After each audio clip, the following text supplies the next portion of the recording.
Welcome to Marketplace Tech Bytes. It's our weekly roundup of some of the big stories in tech and maybe some you missed. I'm Meghan McCarty, Carino.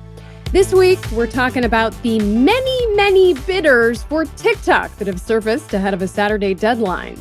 Plus, what is going on with Tesla's slipping sales?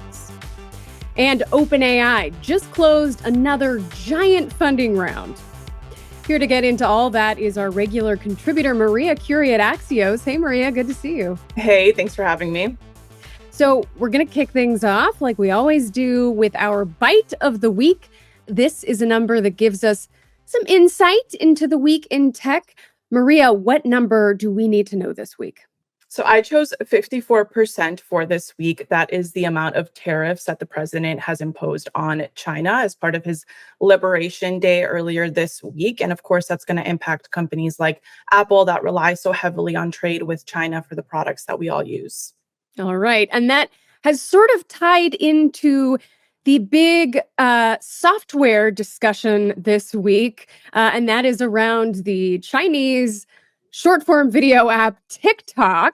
We want to talk about kind of what we know at this moment that we are recording. Things are moving fast. Things may have moved on since we taped this, but at the time we're recording, there is no concrete plan announced by the White House for the future of TikTok, but there are a whole lot of suitors looking to buy the platform before this sort of squishy deadline on Saturday that President Donald Trump set in an executive order. Again, TikTok was supposed to be banned by January 19th if Chinese parent company ByteDance didn't agree to sell.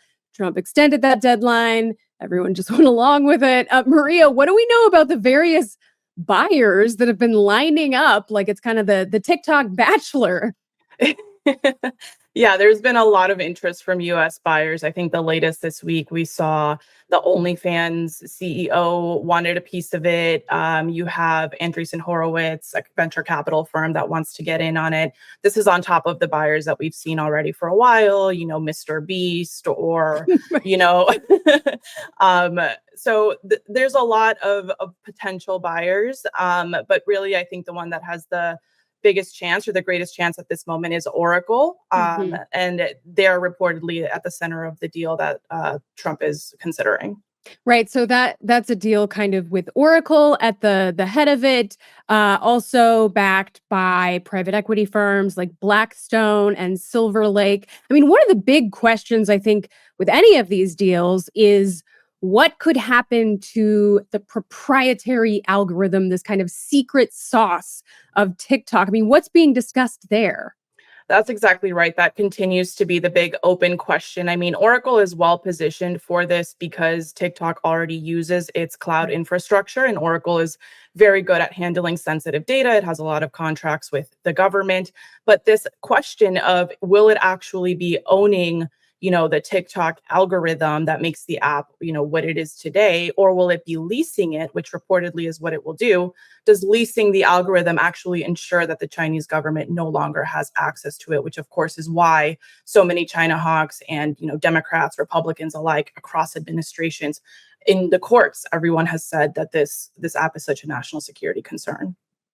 Right. We actually spoke with one of the earliest bidders for TikTok, which was Frank McCourt and a nonprofit that he runs. He's been joined by, I guess, a guy from Shark Tank and also Alexis Ohanian from Reddit, formerly from Reddit. And their plan actually is to completely scrap the algorithm. This is sort of a consumer consumer protection kind of bid that would be to sort of reduce people's addiction to TikTok. I don't know how well that would work as a business enterprise, but interesting. A lot of different things swirling around here.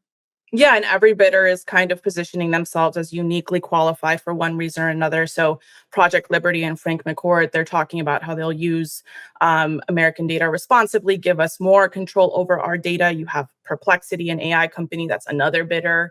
They say they'll give the app more they say they will give the app more AI functions, as well as, create an entirely new algorithm that's more transparent. And so every bidder is coming at it with their own, pitch. But we'll see if the Trump administration can actually get to the heart of this issue, which is the Chinese government. All right, now we want to move on to something sort of Trump adjacent, or a person who is Trump adjacent, and that is Elon Musk and his electric car company Tesla. It reported the weakest sales it's seen in years during its first quarter this year. Sales fell especially swiftly in Europe, down by 43% year over year. Tesla global sales have been slowing down for quite a while, but there is, of course, a lot of speculation about how CEO Elon Musk's political entanglements are affecting the company. And we've been seeing these anti Tesla Elon Musk billboards popping up in Europe. Here's one in London. Maria, what do you make of all this? I think that especially big Tesla supporters are pointing to other reasons for why the company is suffering right now. They have a new model coming out that they're adjusting production for. They're also facing, stiff competition from China. But, those reasons alone can't explain why the company is suffering so badly. I think Elon Musk's, new very public profile in alignment with the Trump administration is hurting him among some consumers. I'm here in DC, where you have a big federal workforce that has been, affected by Doge and his efforts to slash the federal government. And I see protests regularly, outside the Tesla store in Georgetown. So it's definitely in Europe, and it's certainly here in the United States as well. Right. And certainly, I mean, we have seen sort of Tesla sales slowing down around the globe, I think, for quite some time. Their models are kind of getting long in the tooth. They are facing a lot of competition from Chinese auto manufacturers like BYD, especially in the Chinese market itself.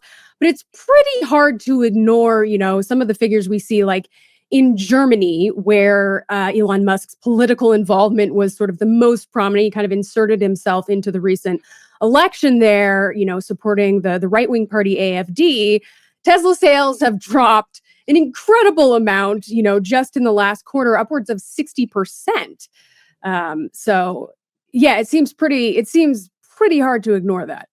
And it's coming at a time when electric vehicle sales are actually up. So Right. it's this specific company that's suffering. And, Mhm. talk about the political heat around this. You have the FBI director calling vandalizing a Tesla domestic terrorism. You have the president of the United States threatening to send these people that are vandalizing to, prisons in El Salvador.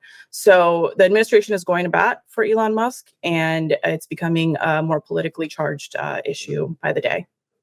All right. Well, now on to one of Elon Musk's rivals, the AI company OpenAI, the maker of ChatGPT.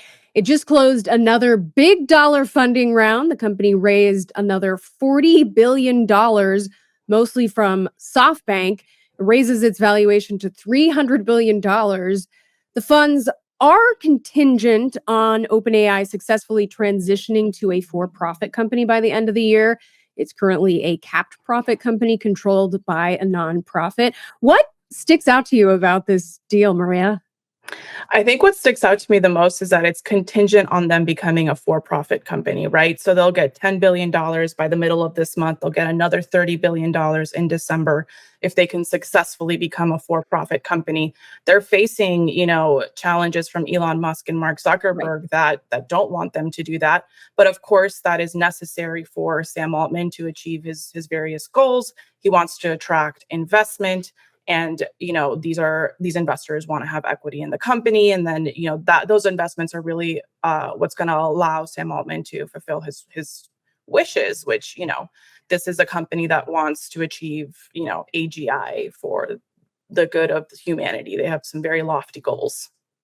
Yeah, and the company appears to have a pretty high burn rate, in their kind of documents that were analyzed by the New York Times last year during one of their last big funding rounds. Looks like they are losing quite a bit of money, spending a ton of money on compute, on, compute needed to train and deploy these massive AI models.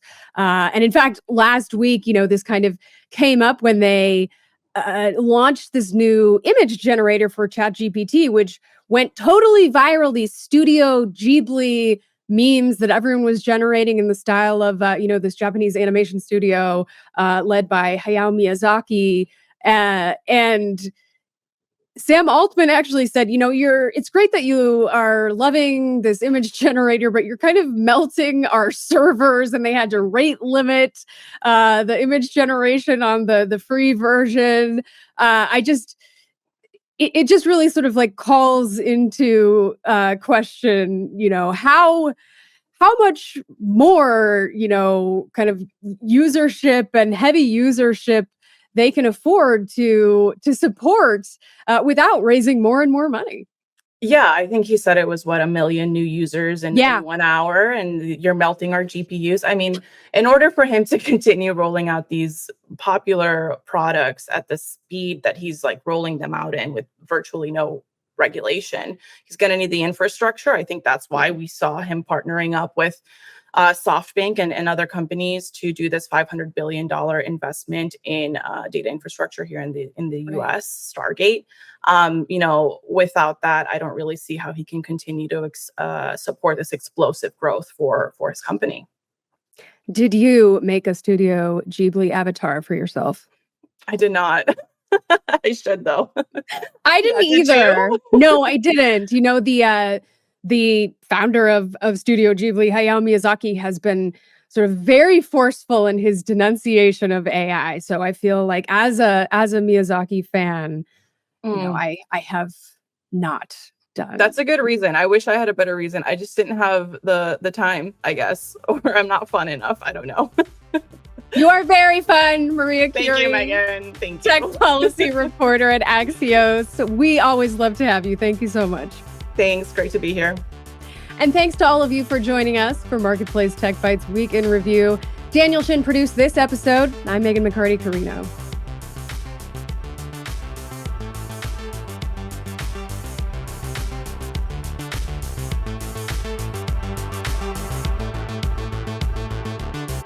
This is APM.